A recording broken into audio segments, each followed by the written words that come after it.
everybody. Welcome back. Craig Peterson here, online at craigpeterson.com/YouTube. I'm heard on multiple stations every week, and right now I'm on WGAN. And this is the show that I take and I put up on YouTube and share on Facebook as well.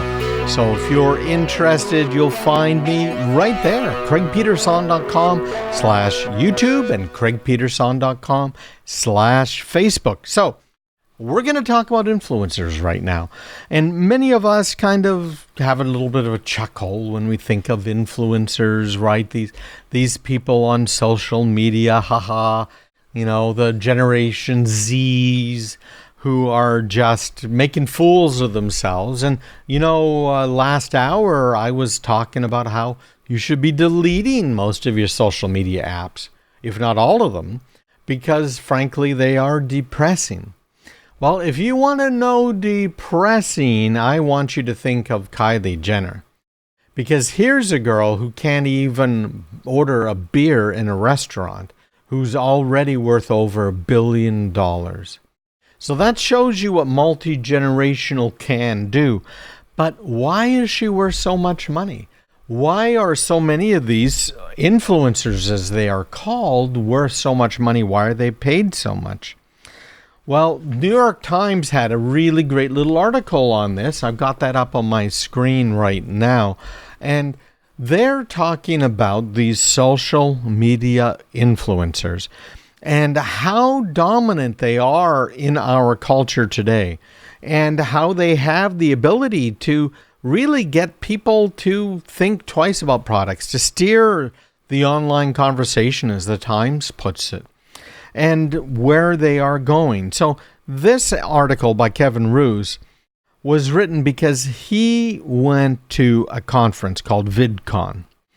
This is an annual social media convention down in Anaheim, California, and there were a few thousand current and future internet celebrities who were there. And it's increasingly obvious to him, he says, that the teenagers and 20-somethings have mastered these platforms, and those people are going to dominate not just internet culture or the entertainment industry, but society as a whole. We've had presidents in the past, I can think of a couple, frankly, who have been entertainers. We've got, of course, currently Donald Trump, who had a show called The Apprentice, a show I really valued because it gave me a lot of business ideas and taught me a little bit of business acumen. And we had Ronald Reagan. Remember people, an actor really as president? Both of these presidents seem to have been really good presidents, as it turns out. But how about the future? When will our first social media influencer be president? And that's a great question. He's asking it in this article.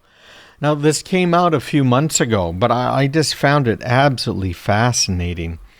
Most of the time, he said these people were filming what they called collabs with other creators, complimenting one another on their drip, which is influencers speak for clothes and accessories. And in some of these cases, we're talking about head-to-toe Gucci and all kinds of outfits. Some I can't even pronounce, I've never heard of before. Diamond necklaces, designer sneakers, because they're all promoting these things that they're wearing. Another day, he says he witnessed an awkward dance battle between two budding TikTok influencers, neither of whom could have been older than 10 years old. Okay. Oh, man. And TikTok, again, that's one of the apps I keep saying delete, delete, delete. Okay.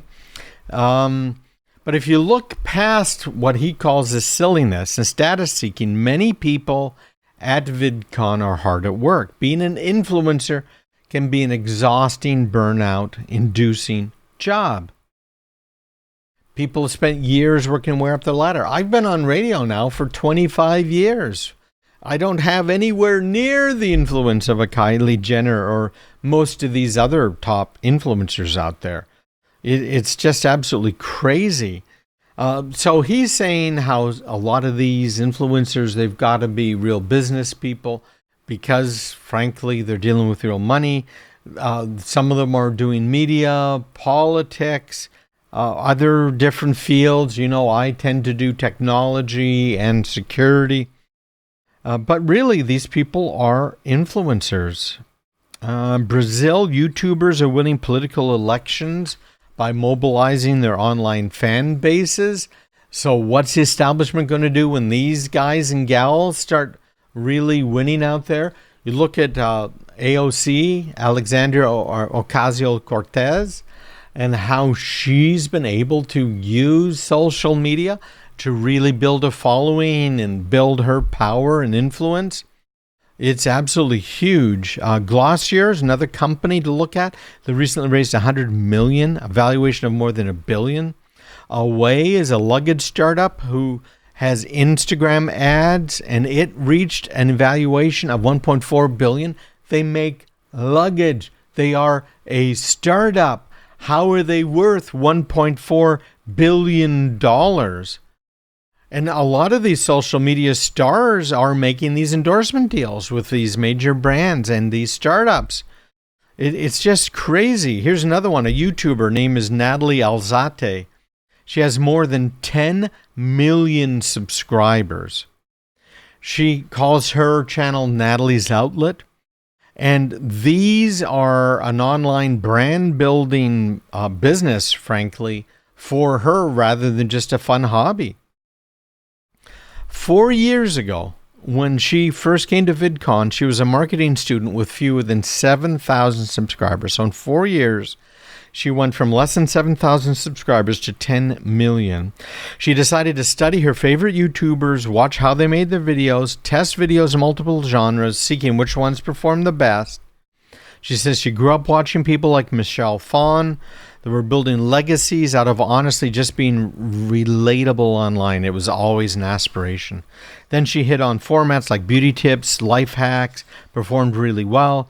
And today she's a full-time YouTuber with a small staff, a production studio, and the kind of fame she once coveted. New York Times article. This thing's just amazing. In truth, influencers have been running the world for years. Yeah, we know that, don't we? We haven't just called them that. We call them movie stars, talk radio hosts, Davos attendees, if you're familiar with Davos, the ability to stay relevant. So these people get that type of an audience. And with a 10 million follower, she's making millions of dollars a year. Article goes on and on. The Culture, general manager, oh my gosh. What youth culture is, people watch this stuff, right? I don't. And maybe that's a problem for me. Maybe that's why I don't have 10 million followers. I just started my YouTube channel again. I was doing it a few years ago, but I've been too busy taking care of my customers and helping you guys out, right? So I'm starting it up again, and I would love it if you guys would subscribe to my YouTube channel and follow me at craigpeterson.com/YouTube. Share these videos. Get them out there. I'm providing you with excellent information, the type of thing I think everybody needs to know. And the only way it's going to get out there now is if you share it, right? And I know most of you guys, in fact, I'd be surprised if I have any real Gen Zs in the audience. There's probably a few.